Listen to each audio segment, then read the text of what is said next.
China की army उतनी battle harden नहीं है। अच्छा, इंडिया की आर्मी जो है कि बैटल हार्डन्ड है, पिछले 10-15 साल से वॉर ऑन टेरर लड़ रही है, अपने बॉर्डर्स पे खड़ी है, ये वो। Chinese have actually not one a war. तो जिस तरीके से चाइनीज फोर्सेस का डिसिपेशन है, तो वो जो क्वांटिटेटिव एज भी जो चाइनीज को मिलती है वो भी नहीं मेरे को दिखती।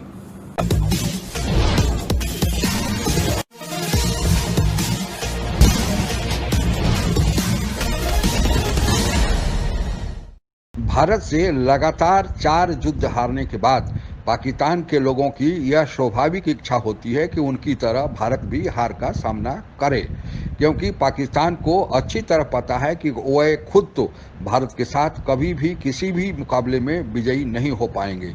लिहाजा ख्वाब में ही सही वे चाहते हैं कि भारत चीन का युद्ध हो और भारत को चीन से शिकस्त खानी पड़े, पर शायद उनका यह ख्वाब हकीकत में कभी भी नहीं बदल पाएगा। 1 महीने पूर्व अमेरिका के एक स्टडी रिपोर्ट में यह बात सामने आई है कि भारत की एयरफोर्स के सामने चीन की एयरफोर्स नहीं टिक पाएगी, क्योंकि लद्दाख घाटी में जो मुकाबला होगा उसकी भौगोलिक स्थिति ऐसी है कि वहाँ एयरफोर्स का ही ज़्यादा उपयोग होगा। आज की इस चर्चा में उसी स्टडी रिपोर्ट के निष्कर्ष के आधार पर सिलसिलेवार ढंग से यह बताया गया है कि भारत को कैसे बढ़ोतरी हासिल है। आइए सुनते हैं आगे की परिचर्चा। रणवीर सिंह साहब, मुझे सवाल ये करना था, एक बिल्कुल न्यूट्रल मैं आपसे एक्सपेक्ट कर रहा हूं, आप मुझे एक ऑनेस्ट आंसर करेंगे। जैसे चाइना की आर्मी उतनी बैटल हार्डन्ड नहीं है। अच्छा, इंडिया की आर्मी जो है कि बैटल हार्डन्ड है, पिछले 10-15 साल से वॉर ऑन टेरर लड़ रही है, अपने बॉर्डर्स पे खड़ी है, ये वो। लेकिन जो लॉजिस्टिक सपोर्ट चाहिए, जिस तरह चाइना के पास है कि हर चीज की फैक्ट्री अपने अंदर है, उनको ना रशिया से लेना है, ना किसी और से लेना है, ना इजराइल से लेना है, तो वहां पे सडनली एक आपका गैप्स आते हैं। तो in case of a conflict, what is a real outcome और a natural outcome that you see? देखिए, सबसे इम्पोर्टेंट चीज है जो आपने बताया कि यस, ये बिल्कुल सही बात है कि चाइना की जो डिफेंस सप्लाईज है वो सेल्फ सफिशिएंट है, सेल्फ रिलायंट है, और हिंदुस्तान में वो अभी सलाहियत नहीं है। लेकिन हिंदुस्तान जब से आज़ाद हुआ है तब से इसी प्रकार से, इसी तरीके से उसने अपनी फौजें रखी हैं, और चाहे वो 62 की जंग हो, 65 की हो, 71 की हो, कारगिल की हो, या जो अभी हम प्रॉक्सी वॉर लड़ रहे हैं कश्मीर में या लाइन ऑफ कंट्रोल पर, तो हमारी जो सप्लाई चेन है वो बहुत ही सिक्योर्ड है। और आज तक कभी ऐसा नहीं हुआ कि हमारी सप्लाई चेन का कभी डिस्ट्रप्शन हुआ हो। हाँ, उसका एक बहुत बड़ा डिसएडवांटेज ये जरूर है कि हमारे पैसे बहुत खर्च हो जाते हैं उस चीज को मेंटेन करने के लिए। तो जहां तक अगर कॉन्फ्लिक्ट होता है तो उसका आउटकम क्या होगा, बड़ा इंटरेस्टिंग आपने एक सवाल किया है। तो मैं आपको as a defence journalist of Indian Defence Review, जहाँ पे हमें बहुत सारे इक्विपमेंट के बारे में हम लोग रिसर्च करते हैं, लिखते हैं और एनालाइज करते हैं, तो क्योंकि चाइना ने कोई भी जंग नहीं लड़ी और अभी रिसेंटली, और एक ही जंग में वो कामयाब हुए हैं, वो भी हिंदुस्तान के खिलाफ 1962 में। 1967 में एक मिनी वॉर हुआ था इंडिया और चाइना के बीच में, जिसमें चाइना का बहुत बुरा हाल हुआ था। उनके करीब 800 के करीब सोल्जर्स मारे गए थे। उसके बाद चाहे वो उनके रशिया के साथ में टकराव हो 67-68 का, शायद वो भी वाकया है, या वियतनाम के साथ में लड़ाई हो, Chinese have actually not one a war. जहां तक उनके इक्विपमेंट का सवाल है, इक्विपमेंट में जैसे मैं मिसाल के तौर पे आपको मैं एक एग्जांपल देता हूं, जो उनका एक बहुत ही केपेबल एयरक्राफ्ट उनके हिसाब से JF-20 है, जिसको वो स्टेल्थ मल्टी रोल फाइटर बोलते हैं। तो उसकी स्टेल्थ का आलम ये है कि उसमें कई बारी इनके जहाज जो है ये तिब्बत में परवाज बढ़ते हैं, तो वो इंडियन रडार्स में पकड़े गए हैं।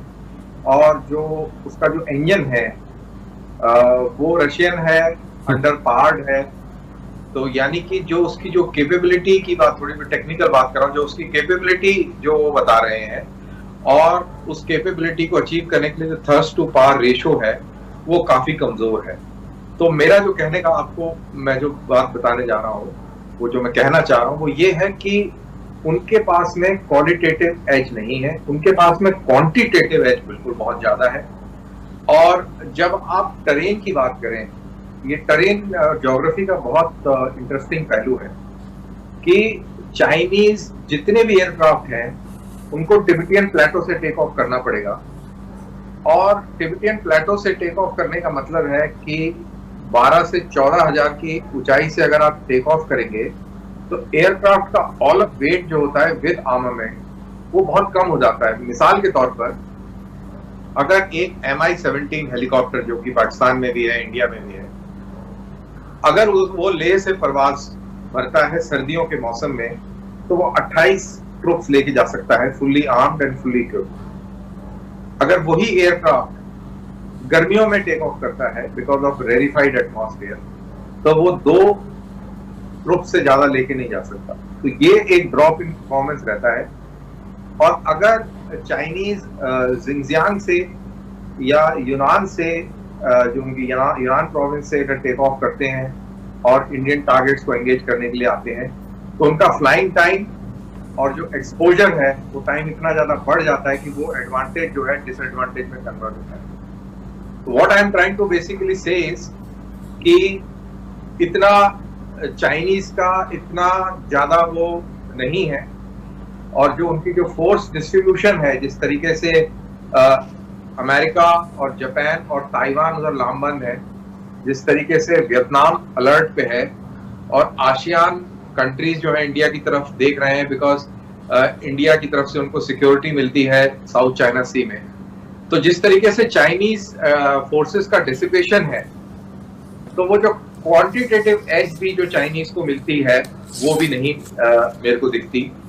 और बाकी आउटकम, क्योंकि मैं इंडियन सोल्जर हूं तो मैं तो यही बोलूंगा कि अगर हमारे साथ में लड़ाई होगी तो आपको पता है कर्नल साहब, मैं आपको अब एक ऐसा सवाल करने लगा हूं जो बड़ा पेनफुल होगा, लेकिन एज अ पाकिस्तानी मुझे बड़ा मजा आ रहा है उसका, क्योंकि हमारी एक लड़ाई तो है ना, अब मैं तो मानना पड़ेगा ना। तो वो ये है कर्नल साहब कि आप लोग लड़े प्लीज, चाइना और आप लड़े अच्छी तरह, और वो जो पुलवामा से आपकी हाईवे जा रही है ना सियाचिन की तरफ लॉजिस्टिक सप्लाई लेके, वो ऑक्यूपाइड रहेगी। अगली गर्मियों में हम बड़े आराम से सियाचिन में जाके बैठ जाएंगे, आप और चाइना लड़ ले। आपको पता है ना इसके फॉल आउट कितने होंगे ऑन अ सीरियस नोट? हाँ, ऑन अ सीरियस नोट इसका फॉल आउट बहुत ही सिवियर होगा। और इस फॉल आउट के लिए इंडिया और पूरी दुनिया तैयार है। आप ये समझ के चलिए कि इन case of a war with China it will not be restricted to Ladakh. It will have a spillover on Pakistan, a very serious spillover on Pakistan, because Pakistan को अपने ऑल वेदर फ्रेंड को बचाने के लिए pressure डालना पड़ेगा, और उस प्रेशर के चलते रशियन प्रेशर भी है, यूएस प्रेशर भी है, और यूएस प्रेशर से ज्यादा जो आपका मिडिल ईस्ट का जो प्रेशर है और फ्रेंच जो प्रेशर है जिसको लोग जनरली नजरअंदाज कर देते हैं, ये बहुत स्ट्रॉन्ग पड़ने वाला है और ये किसी के फायदे में नहीं होगा। Ultimately it will be lost to no war is of any benefit to anyone sir, no war, no military conflict. जिसने जंगें देखी होती है ना उसी को पता होता है कि जंग कितनी खौफनाक चीज है और अवॉइड होनी चाहिए। टुडे सर मुझे सिर्फ ये बताइएगा कि गलवान वैली में अब क्या हो रहा है? इतनी इंडिया भी बीफ अप कर रहा है अपनी फोर्सेस को, अपने ट्रूप्स को, चाइना भी बीफ अप कर रहा है, तो ये कहां जाके रुकेगा मामला? देखिए, अभी पूरे ईस्टर्न लद्दाख पे दोनों तरफ की फोर्सेस जो हैं वो तैनात हैं और बिल्डअप है दोनों तरफ से, और गलवान में ही नहीं बाकी आपका इंडियन नेवी भी काफी अलर्ट है और उसका भी focus Indian Ocean, South China Sea और उस तरफ पे है। और इंडिया की जो अलायंस है ऑस्ट्रेलिया, जापान और अमेरिका, इनके साथ भी काफी एक्सरसाइजेज हो चुकी हैं, कोऑर्डिनेशन है। तो इस प्रकार से दुनिया की जो मेजर ताकतें हैं वो सब अलाइंड हैं और इसमें मैं फ्रांस का नाम लेना भूल गया। फ्रांस एक बहुत अहम रोल अदा कर रहा है इंडियन ओशन में। फ्रांस की नेवी की प्रेजेंस भी काफ़ी स्ट्रांग है, और साथ ही ये सब के चलते क्योंकि हिंदुस्तान की बहुत अच्छी दोस्ती रशिया के साथ रही है, तो रशिया ने भी जो anti missile defence system S-400 की जो रोक भेजनी थी वो भी रोकी हुई है। तो इस तरीके से ये पूरे खित्ते के अंदर और पूरे इलाके के अंदर फौजें लामबंद हैं। और जैसा कि आपने इंट्रोडक्शन में कहा कि हम ये किस तरफ जा रहे हैं, तो ये हम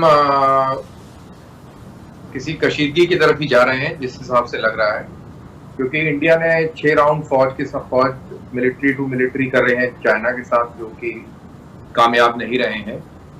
और उधर अगर आपको मालूम होगा कि एयर डिफेंस जोन जो चाइना ने इस्टेब्लिश किया था और उसका ऐलान किया था कल ही किया था, तो उस एयर डिफेंस जोन का उल्लंघन किया अमेरिकन B-52 बॉम्बर्स ने। ये बात ही चाइना सी की मैं कर रहा हूँ, जहां पर शिंकाकू आइलैंड्स हैं। तो इस तरीके से जो दुनिया के अंदर पूरी बिसाख बिछी हुई है, और दूसरी तरफ चाइना और पाकिस्तान और ईरान ये एक तरफ लामबंद अलग हो रहे हैं।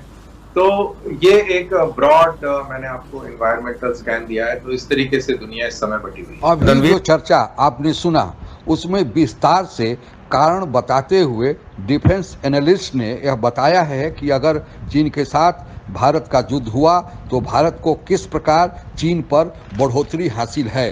चर्चा में इस बात को भी रेखांकित किया गया है कि चीन के पास भारत की तुलना में ज़्यादा युद्ध का साजो सामान है। जैसा कि स्क्रीन पर जो तुलनात्मक चार्ट दिखाया गया है उससे स्पष्ट है, पर जहां तक युद्ध कौशल, तकनीकी और भौगोलिक स्थिति का सवाल है, भारत उसमें चीन से श्रेष्ठ है। इस चर्चा के निष्कर्ष के रूप में यह कहा जा सकता है कि युद्ध में क्वांटिटी से ज़्यादा क्वालिटी महत्वपूर्ण होता है। इसके अलावा चीन ने 1962 के बाद कोई भी युद्ध नहीं लड़ा है।